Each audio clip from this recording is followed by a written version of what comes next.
don't know when it started, that gnawing feeling in my gut that something wasn't quite right.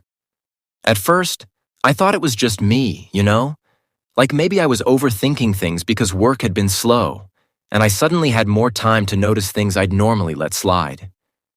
But as the days turned into weeks, that unease got louder, harder to ignore, like an alarm clock I couldn't shut off. Rachel wasn't herself anymore. At least not the Rachel I thought I knew, the woman I married 7 years ago. Back then, we were inseparable, the kind of couple people envied. We had our routines, our quirks, our inside jokes, like how she'd always steal the last slice of pizza and claim it was her reward for dealing with my snoring, or how she'd tease me about my inability to fold laundry properly, saying, "You'd think a grown man could figure out a t-shirt." But now, those moments felt like relics of another life. Rachel was distant, distracted, and not in the usual, "I've had a long day" kind of way. This was different, deeper. She'd stay late at work more often than not, and the excuses were always airtight. "We're finalizing the campaign," she'd say, or, "Mr. Anderson wants this presentation perfect for tomorrow." Mr. Anderson. That name. I couldn't explain why it left a bitter taste in my mouth. I didn't even know the guy, but the way she talked about him, it was strange. Not just professional respect, but something else. Almost reverence. Then there were the phone calls. Rachel's phone used to be just another object in the house, lying around like a forgotten remote control.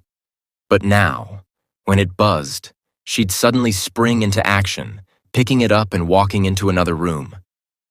"Work stuff," she'd say with a quick kiss on my cheek before disappearing into the hallway or out onto the porch. I told myself it was nothing. I mean, who doesn't get work calls at odd hours these days? But those kisses, those weren't the same anymore. They felt rushed, almost obligatory, like she was crossing an item off her to-do list. It wasn't just the emotional distance. It was physical, too. The woman who used to lean into my shoulder during movie nights now sat at the edge of the couch, her phone practically glued to her hand. The warmth that had been a constant in our marriage was replaced by something cold, intangible, but very real. I remember one night vividly.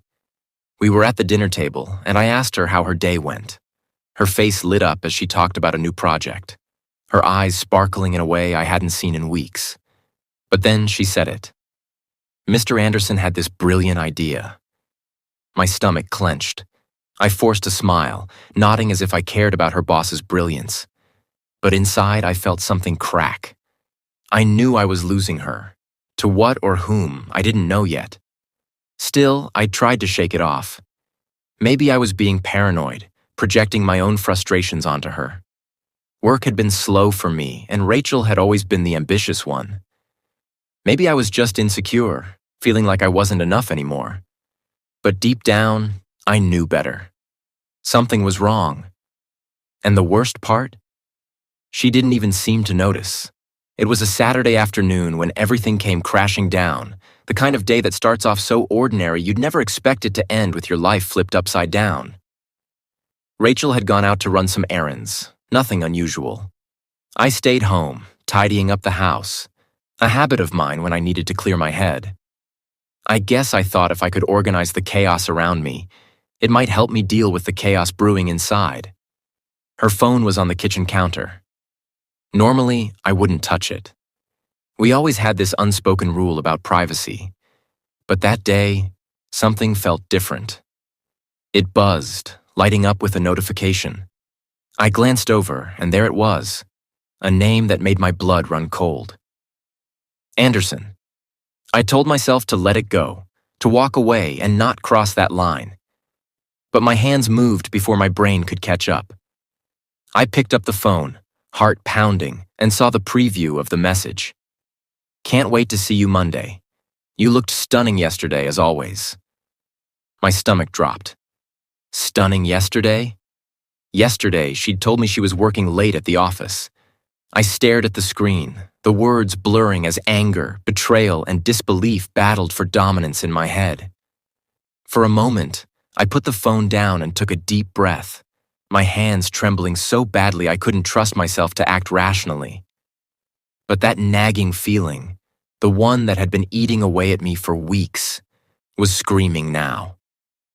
I picked the phone back up and opened the message thread. There it was. Text after text, casual on the surface but laced with intimacy that had no business existing between my wife and her boss. Compliments, jokes, inside references. And then the one that hit me like a punch to the gut. Last night was amazing. I love how you laugh when you're with me. Don't let him make you feel guilty. You deserve better. Better? Better than what? Better than me? I sat down on the edge of the kitchen chair, the phone still in my hand, my breath coming in shallow gasps. My mind raced, replaying every moment of the past few weeks with brutal clarity. The late nights, the phone calls, the distant kisses. They all fit together now, forming a picture I didn't want to see. And then I saw it. A photo. My hands shook as I tapped on it. Rachel was dressed in the outfit she'd worn on one of her supposed late nights, sitting across from Anderson at a fancy restaurant. Her smile was radiant, but it wasn't for me. I stared at that picture, trying to make sense of the woman I saw. This was my wife, the person I'd built a life with. But in that photo, she felt like a stranger. I didn't confront her right away. I couldn't. Instead, I spent the rest of the day in a haze, replaying everything in my mind. How had I missed this? Was I too trusting, too blind? Or had she been that good at hiding it? By the time she came home, I'd managed to shove everything deep enough down to put on a facade of normalcy. She greeted me with a smile, one I couldn't return. I watched her as she moved around the house, laughing at something on her phone, completely unaware of the storm brewing inside me. That night, as we sat on the couch, I studied her face. I wanted to scream, to demand answers, to beg her to tell me I was wrong. But instead, I asked her if she wanted tea, because sometimes when you're standing at the edge of a cliff, you need a moment to steady yourself before deciding whether to jump or pull back. I wasn't ready to jump. Not yet. The next day felt like walking on shards of glass. Rachel moved around the house as if everything was fine, humming while she got ready for work, her usual upbeat self. But I couldn't see her the same way anymore. Every smile she gave me felt forced, every kiss on the cheek a dagger twisted deeper. My thoughts were consumed by those messages, that photo, proof that the woman I trusted had betrayed me. I decided I couldn't let this fester any longer. That evening, when she came home, I waited until we were settled on the couch. She was scrolling through her phone, her face illuminated by the soft glow of the screen. I stared at her, trying to reconcile the Rachel I married with the Rachel sitting across from me. Finally, I broke the silence. "Rachel," I said, my voice steady despite the storm raging inside me. "We need to talk." She froze, her finger hovering over her phone. "What's wrong?" she asked, her voice cautious. The shift in her tone was immediate, as if she could sense what was coming. I took a deep breath, my heart pounding in my chest. "I know about you and Anderson." Her reaction was subtle, but I caught it. A flicker of panic in her eyes before she quickly masked it. "What are you talking about?" she said, forcing a nervous laugh. I reached for her phone, which was lying on the coffee table, and opened the messages. "This," I said, holding it up for her to see. "This is what I'm talking about." Her face went pale. For a moment, she didn't say anything, just stared at the screen as if the messages might disappear if she looked long enough. Then she shook her head, a weak attempt at denial. "It's not what it looks like," she whispered, but even she didn't sound convinced. "Not what it looks like?" I repeated, my voice rising. "Rachel, I read the messages. I saw the photo. Don't insult me by pretending there's some innocent explanation for this." She finally looked up at me, her eyes wide and brimming with something I couldn't quite place. Guilt? Fear? Defiance? Okay, she said, crossing her arms. Yes, I've been spending time with Anderson. But it's not like I planned for this to happen. It just did. It just did, I said, laughing bitterly. Like tripping over a crack in the sidewalk, right? Cheating on your husband was an accident? She flinched but didn't back down. You don't understand, she said, her tone defensive. He makes me feel appreciated. He listens to me. Don't, I interrupted, holding up a hand. Don't you dare finish that sentence. Whatever he does for you, it doesn't justify what you've done to me. To us. For a moment, her expression softened, and I thought she might apologize. But then her defenses went back up, and her tone turned sharp. Maybe if you'd been more present, she snapped, I wouldn't have needed someone else to make me feel special. Her words hit me like a slap. I stood up, anger boiling over. Are you kidding me? I said, my voice shaking. I've been here, Rachel. Every single day I've been here, trying to be the best husband I can be. But apparently, that's not good enough for you because your boss decided to play the role of the alpha male and you fell for it. She stood too, her eyes blazing. You think this is easy for me? She shot back. Do you have any idea how lonely I've felt? How much pressure I'm under at work? Anderson understands that. He supports me in ways you never have. I laughed bitterly, shaking my head. Oh, he supports you, does he? I'm sure that's what he tells every woman he's sleeping with. You think you're special to him, Rachel? To him, you're just another conquest. Her face turned red. Whether from anger or shame, I couldn't tell. You don't know him, she said through gritted teeth. And I don't need to, I replied, my voice cold. I know enough. I know he's a coward who preys on women who can't see through his act. And I know you let him. We stood there, locked in a tense standoff, the air between us charged with anger and hurt. Finally, I broke the silence. Here's what's going to happen, I said, my voice low and steady. You're going to end this, today. You're going to tell him it's over and cut all contact with him. If you don't, you can pack your bags and leave, because I'm not going to share my wife with another man. Her eyes narrowed, and for a moment, I thought she might fight back. But then she sank onto the couch, her shoulders slumping in defeat. I need time to think, she murmured, her voice barely audible. I shook my head, a bitter laugh escaping my lips. Time to think? You've had plenty of time to think while sneaking around behind my back. But fine. Take your time. Just know that my patience is running out. I walked out of the room, leaving her sitting there in stunned silence. My hands were shaking, my heart pounding, but I felt a strange sense of clarity. For the first time in weeks, I felt like I was in control.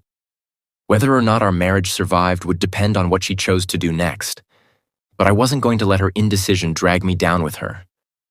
I didn't sleep that night. I lay there staring at the ceiling, every second feeling like an eternity. Rachel was in the bedroom, but it was like she wasn't even there. The weight of her betrayal pressed down on me like a physical force, making it impossible to think clearly. The worst part was knowing that she hadn't even made a choice yet. She was still teetering on the edge, torn between me and him, as if there was any comparison to be made. By morning, the resentment bubbling inside me was almost unbearable. She got up before me, her movements quiet and cautious, like she was trying not to disturb a sleeping bear. When I walked into the kitchen, she was sitting at the table with a mug of coffee in her hands, staring into the dark liquid as if it held all the answers she couldn't find. I leaned against the counter, watching her. She looked small, almost fragile, but I couldn't let myself soften. Not now. Have you made your decision? I asked, my voice flat and cold. She flinched at the sound of my voice but didn't look up. Thomas, I don't know what to do, she murmured, her words barely above a whisper. I slammed my glass of water onto the counter, harder than I intended. What's there to think about, Rachel? You've been living two lives, and now it's time to pick one, him or me. Her shoulders slumped, and she let out a shaky breath. It's not that simple, she said, her voice cracking. It is that simple, I snapped, my frustration boiling over. You made it complicated when you let him into our lives. You chose to cheat. You chose to betray me, and now you're telling me you're stuck in some kind of moral gray area? Come on, Rachel, be honest. If you want to be with him, just say it. Her face crumpled, tears welling up in her eyes. I don't want to lose you, she said finally, her voice trembling. But I don't know if we can come back from this. Those words hit me like a punch to the gut. Of all the things she could have said, that was the last thing I expected. It wasn't anger. It wasn't an excuse. It was doubt. She didn't even know if she wanted to save us. I can't make that decision for you, I said, my tone softer but still firm. But I'll tell you this. I'm not going to wait around forever. If you want to fix this, if you want to fix us, you need to let him go completely. No contact, no excuses, no lingering feelings. Otherwise, we're done. She nodded slowly, but I could see the uncertainty in her eyes. She wasn't ready to let go, not yet. And that terrified me. I walked away, leaving her at the kitchen table with her cold coffee and her shattered thoughts. I couldn't sit there and wait for her to figure it out. I had to give her the space to make her choice, even if it meant risking everything. The rest of the day was a blur.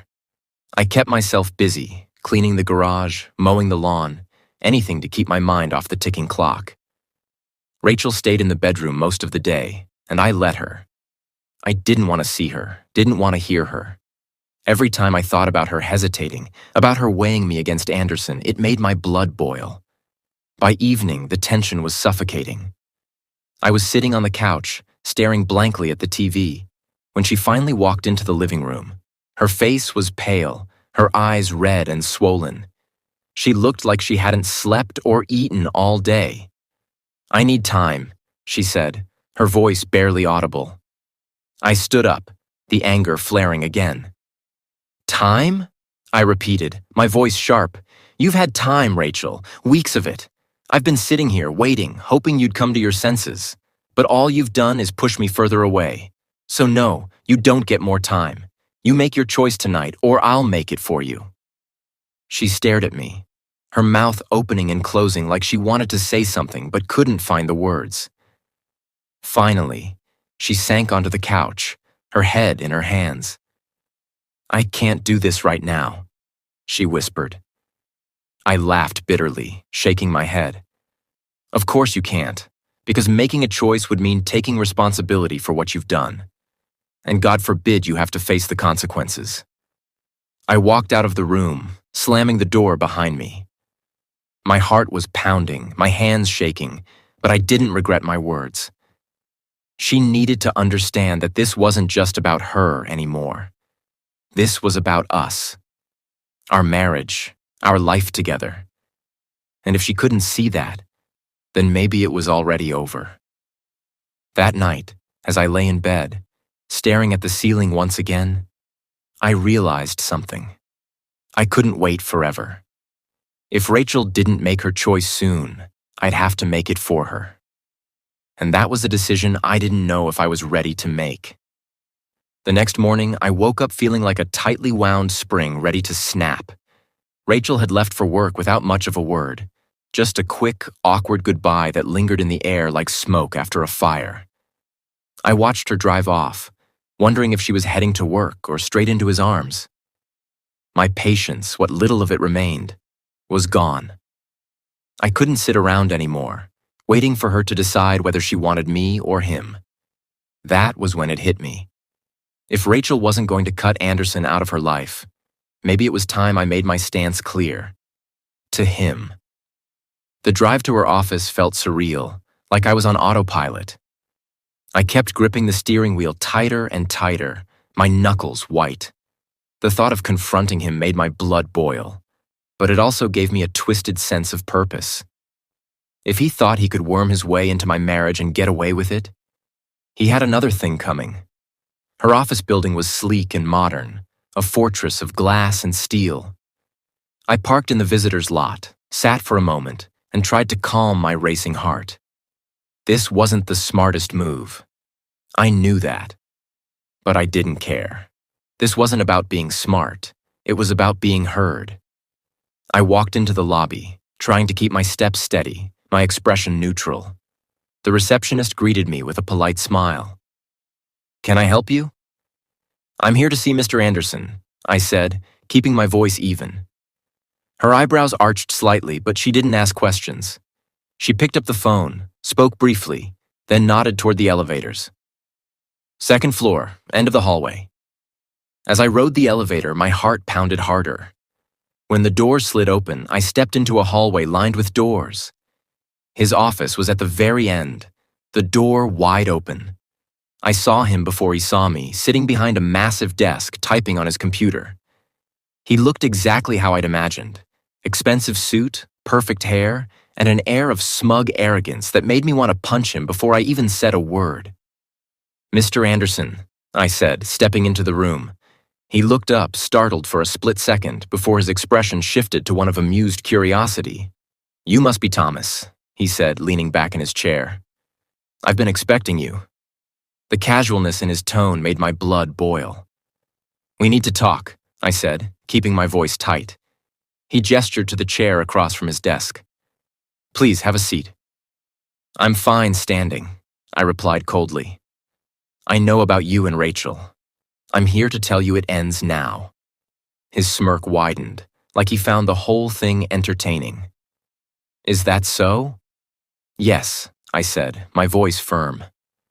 "Whatever you think you have with her, it's over. She's my wife, and you need to stay away from her." He chuckled, a low, condescending sound that made my fists clench. "Look," he said, leaning forward, "I get it. This must be hard for you. But Rachel's a grown woman. She makes her own decisions. If she wants to be with me, that's her choice." "Her choice?" I repeated, my voice rising. "You manipulated her. You took advantage of her stress, her vulnerabilities. That's not a choice. That's coercion." He stood up then, his smirk fading as his tone turned colder. "Let me make something clear," he said, stepping closer. "Rachel came to me, not the other way around. And if she's unhappy in your marriage, that's not my problem. Maybe you should take a long, hard look in the mirror before blaming me." I stepped closer too, my anger bubbling over. "Listen to me," I said, my voice low and steady. "I'm only going to say this once. Stay away from my wife, or you'll regret it." He raised an eyebrow, his smirk returning. "Are you threatening me?" "It's not a threat," I said. "It's a promise." For a moment we stood there, the tension between us thick enough to cut with a knife. Finally he shrugged, his casual demeanor returning. "Fine," he said, walking back to his desk. "I'll give Rachel some space to figure out what she wants. But don't think for a second that you can intimidate me. I don't scare easily." I didn't respond. There was nothing more to say. I turned and walked out, my fists still clenched, my jaw tight. The drive home was a blur, my mind replaying every word of our conversation. I had made my stance clear, but I knew this wasn't over. Anderson wasn't the type to back down, and neither was I. I thought I had made myself clear when I left Anderson's office. I thought my warning, even if he'd laughed it off, would at least make him think twice before pulling any more stunts. But I underestimated him. I underestimated his arrogance, his audacity, and his belief that he could walk over anyone without consequences. That evening the house was quiet. Too quiet. Rachel and I barely spoke to each other. She stayed in the kitchen, pretending to be busy, and I stayed in the living room, nursing a glass of water and flipping through TV channels more for the noise than anything else. The tension in the air was unbearable, thick and oppressive, like a storm that refused to break. Then the doorbell rang. At first, I thought it might be a neighbor, someone dropping off misdelivered mail or borrowing a tool. But when I opened the door, my breath caught in my chest. Standing there, smug as ever, was Anderson. He wore the same tailored suit he'd been wearing earlier, but there was something different about him now, something more menacing. He had that same cocky smirk on his face, like showing up uninvited to another man's house was completely normal. "What the hell are you doing here?" I asked, my voice low, barely keeping my anger in check. He didn't flinch. Instead, he brushed past me, stepping into my house without so much as an invitation. "Relax," he said casually, looking around as if he owned the place. "I thought we could have a little chat, man to man." "Get out," I said, my voice firm, my fists already clenching. "Not until we settle a few things," he replied, turning to face me. His smirk was gone now, replaced by a cold, calculating expression that made my skin crawl. "You see, you came into my office today threatening me. I didn't appreciate that."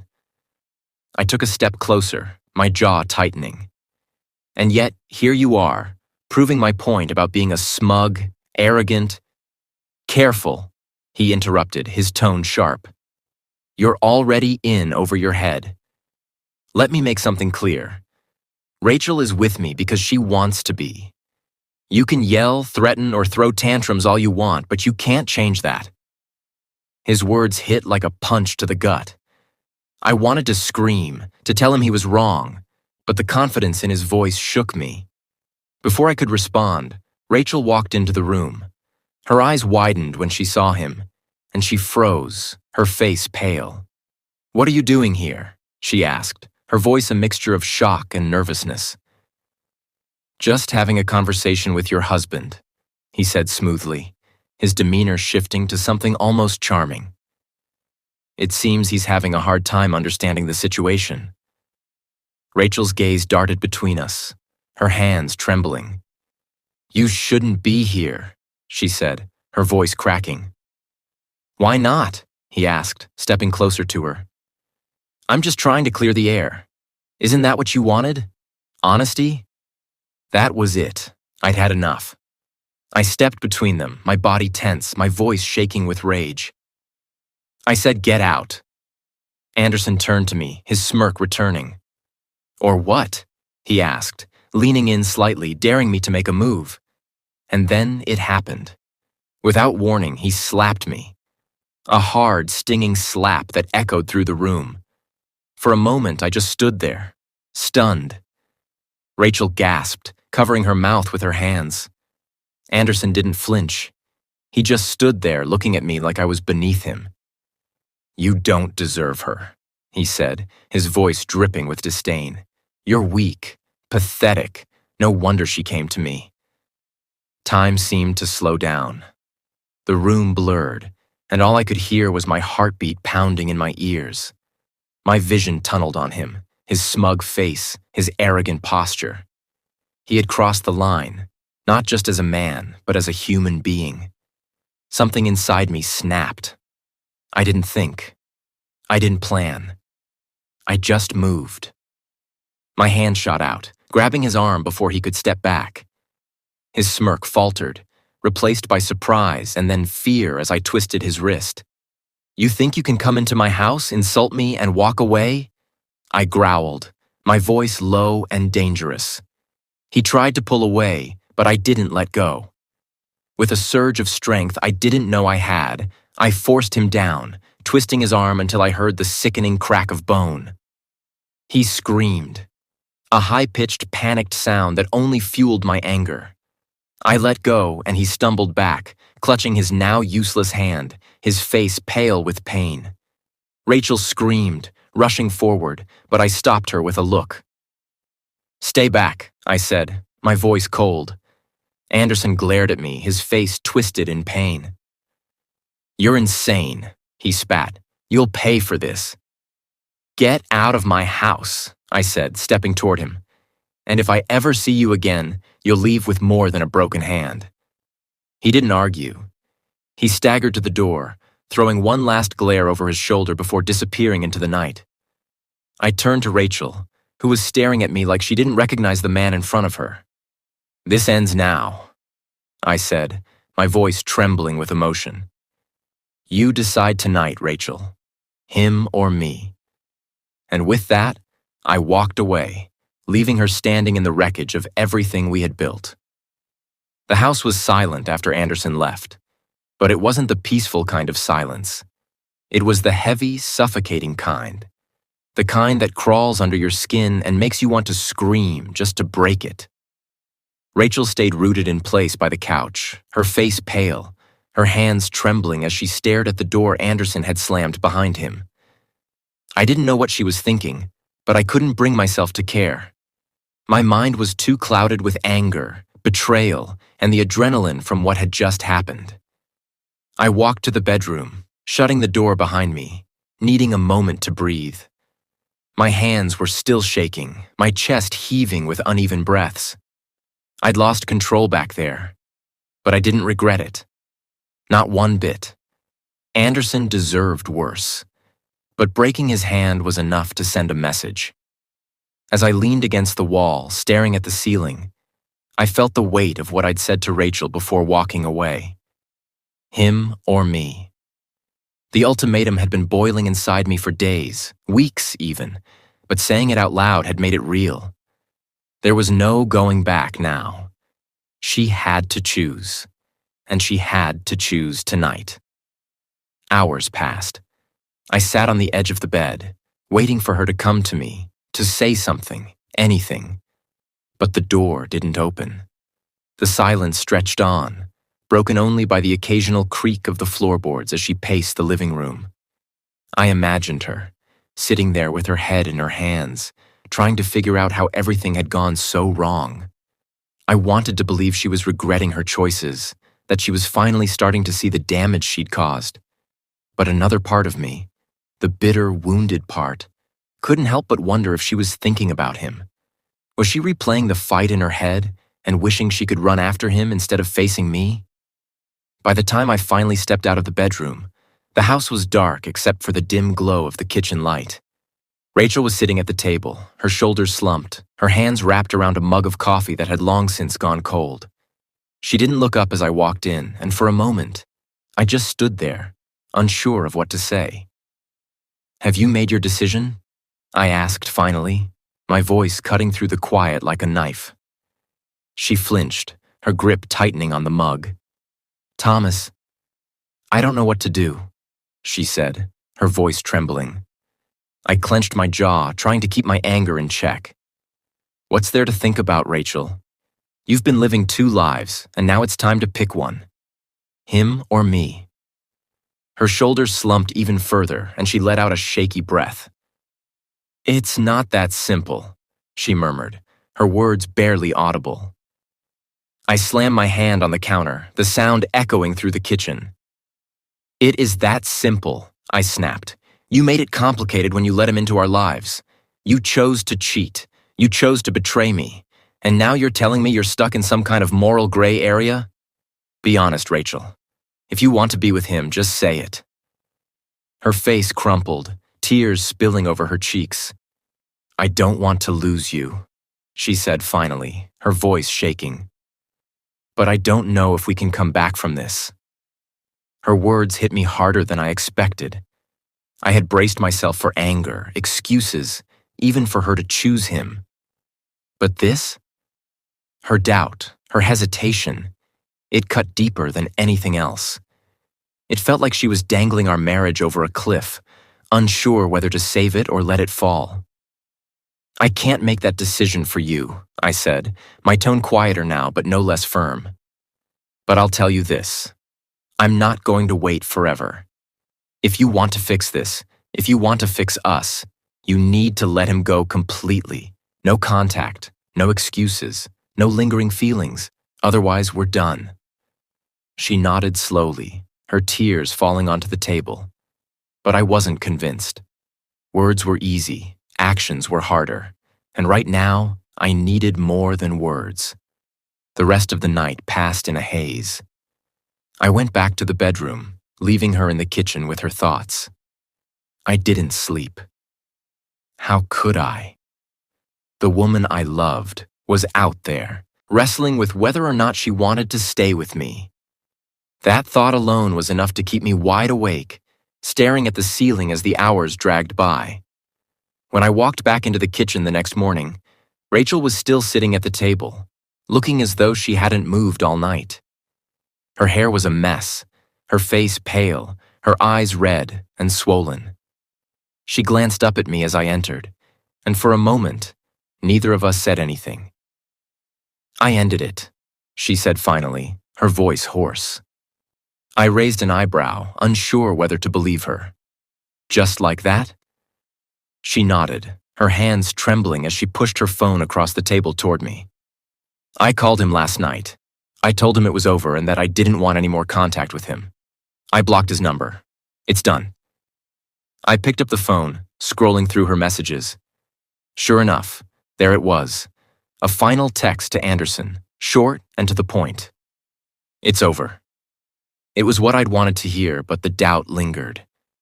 Could I trust her again? Could we ever be the same?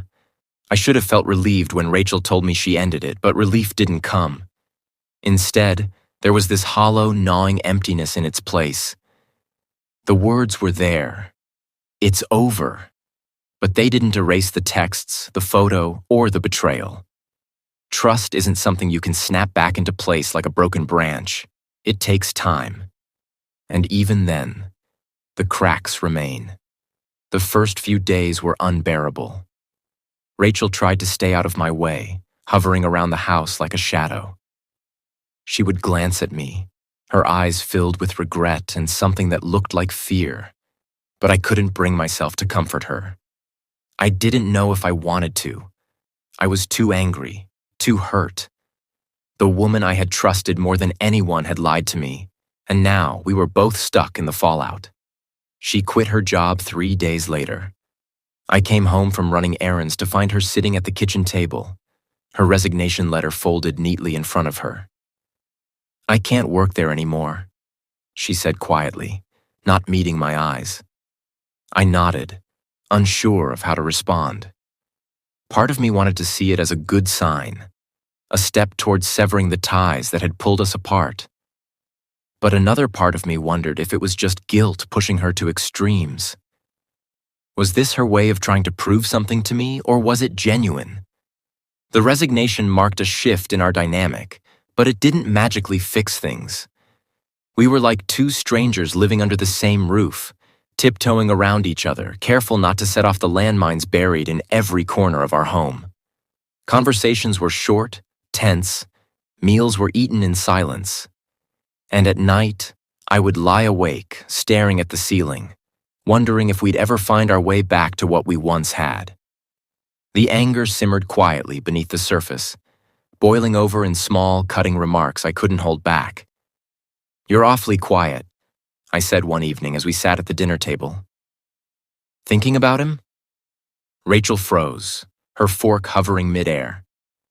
"No," she said softly. "I'm thinking about us, about how to fix this." I wanted to believe her. I really did. But every time I looked at her, I saw flashes of those texts, that photo, the way her face had lit up talking about Anderson. My mind refused to let it go, replaying every lie she'd told, every moment she'd chosen him over me. She tried, though.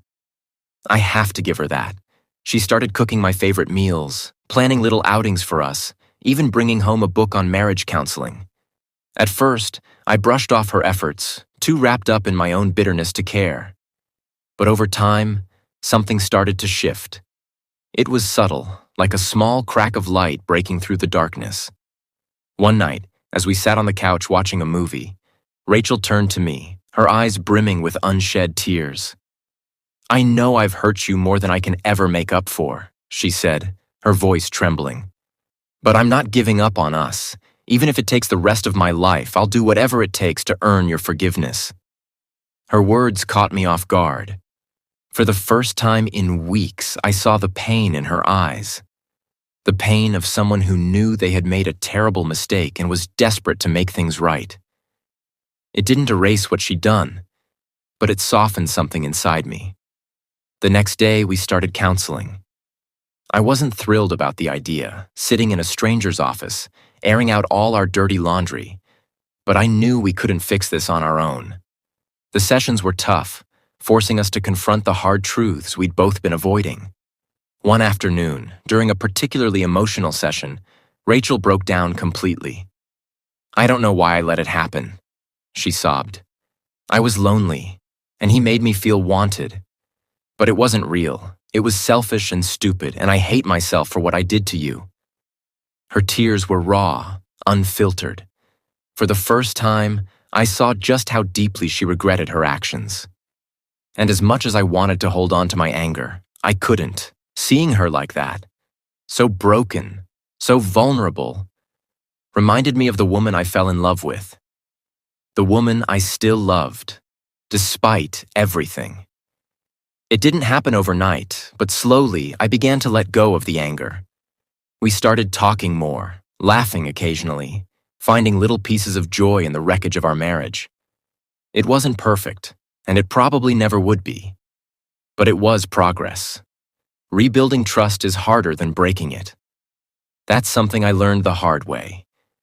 When Rachel said she ended things with Anderson, I wanted to believe her. I really did. But every time I looked at her, a voice in the back of my head whispered, "What if she's lying?" Every buzz of her phone, every time she stepped out of the room, I couldn't help but wonder, is he still there, lurking in the background? Rachel sensed it, of course. She tried her best to show me she was committed to us, but trust isn't something you can rebuild with grand gestures alone. It's a process, slow and agonizing, like trying to glue together a shattered mirror. And even then, the cracks remain. The first few weeks were the hardest. Rachel went out of her way to prove she was done with him. She blocked his number, deleted his messages, even handed me her phone one evening saying, "Here, check if you need to." I didn't take it. I wanted to, but I knew that spying on her wouldn't solve anything. If I couldn't trust her, then what was the point of all this? She quit her job too, which shocked me. Rachel had always been so passionate about her work, so driven. Leaving her career behind was a big deal, and I couldn't help but wonder if she resented me for it. "I need a fresh start," she told me when I asked why. "That place is full of memories I don't want to keep." It was a step in the right direction, but it wasn't enough to erase the damage. The house was still thick with tension, and conversations were short and clipped. We were like two strangers navigating a battlefield, each step careful, deliberate, and exhausting. One evening, as we sat at the dinner table, I couldn't hold back anymore. "Do you still think about him?" I asked, my voice sharp. Rachel froze, her fork hovering midair. "No," she said softly. "I think about us, about how to fix this." I wanted to believe her. God, I wanted to believe her. But the scars were still fresh, and my mind refused to let me forget. Every time I closed my eyes, I saw that photo, the messages, the way she'd pulled away from me while she gave her attention to someone else. But slowly, things started to shift. Rachel made an effort to reconnect with me in ways that felt genuine, not forced. She started cooking my favorite meals again, surprising me with the little notes left on my desk or in my car. She suggested we go for walks in the evening, just to talk, something we hadn't done in years. One night, as we sat on the couch watching a movie, she turned to me with tears in her eyes. "I know I don't deserve your forgiveness," she said, her voice trembling. "But I'm not giving up. I'll spend the rest of my life proving to you that I'm sorry." Her words hit me hard. For the first time, I saw how much pain she was in, not just because of what she'd done, but because of what it had done to us. It didn't erase the hurt, but it softened something inside me. Counseling helped too, though I hated the idea at first. Sitting in a stranger's office, airing out all our dirty laundry, it felt intrusive, even humiliating.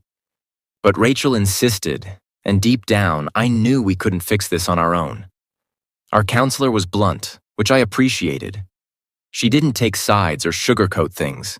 She forced us to confront the truths we'd been avoiding for years. Rachel admitted how lonely she'd felt, how she'd let the pressures of work and life drive a wedge between us. And I admitted my own failures. The way I'd let complacency take over. The way I'd assumed our marriage would thrive without effort. One session in particular stood out. Rachel broke down, sobbing as she confessed, "I let him fill a void that I should have brought to you." It wasn't real. It was selfish and stupid, and I'll regret it for the rest of my life. Her honesty was raw, unfiltered, and it hit me like a punch to the gut. For the first time, I saw the depth of her regret, the pain she carried because of the choices she'd made. And for the first time, I realized that holding on to my anger wasn't just punishing her. It was punishing me too. Letting go of that anger wasn't easy, but I started trying. We began talking more, laughing occasionally, finding small moments of joy in the wreckage of our marriage. It wasn't perfect, far from it, but it was progress.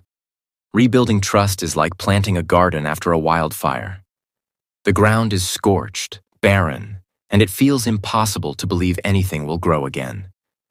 But with time, patience, and effort, little signs of life start to appear. That's where we were.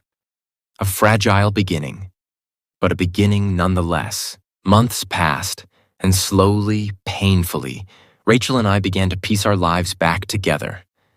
It wasn't easy, and it certainly wasn't quick. Trust, once broken, is never the same. It's like trying to repair a shattered vase. You can glue it back together, but the cracks will always be visible. Rachel was relentless in her efforts to make amends. She knew this wasn't something she could fix with a single apology or a few grand gestures. She put in the work day by day, little by little, showing me that she was committed to rebuilding what we had lost. And I had to decide if I was willing to meet her halfway. We kept going to counseling, even when it felt like dragging a boulder uphill. Our sessions were raw and uncomfortable, forcing us to confront the ugly truths we'd both buried for too long. I realized I hadn't been as present as I thought I had been, that I'd taken our marriage for granted in ways I didn't fully understand until it was almost gone. Rachel, on the other hand, had to face the consequences of her actions head-on, to own the betrayal and the pain she'd caused. One day, during a particularly tough session, Rachel turned to me, tears streaming down her face. "I know I broke us," she said, her voice trembling. "And I know I'll never be able to fix what I've done completely. But I want to try. I want us to have a chance to be whole again." Her words were honest, unguarded, and they hit me hard. For the first time, I saw just how much she regretted what she'd done. Not just for my sake, but for the sake of everything we'd built together. It didn't erase the hurt, but it was a start. Back at home, things were different. There were moments when we felt like us again, laughing over something silly or sitting quietly together on the porch, watching the world go by. But those moments were fragile, like glass. They could shatter at any second, and the fear of that kept me guarded.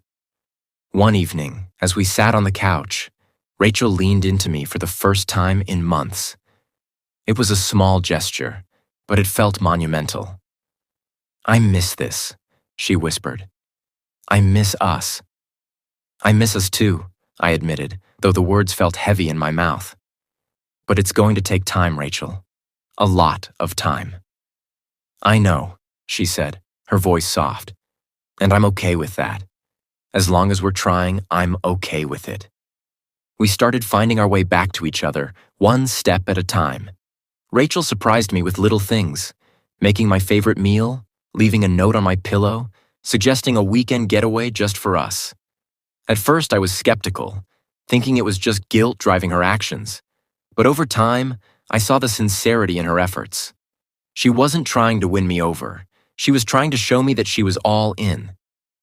For my part, I tried to let go of the anger that had consumed me for so long. It wasn't easy, and there were days when I felt like I was still stuck in the thick of it, unable to move forward. But I kept reminding myself of what I wanted.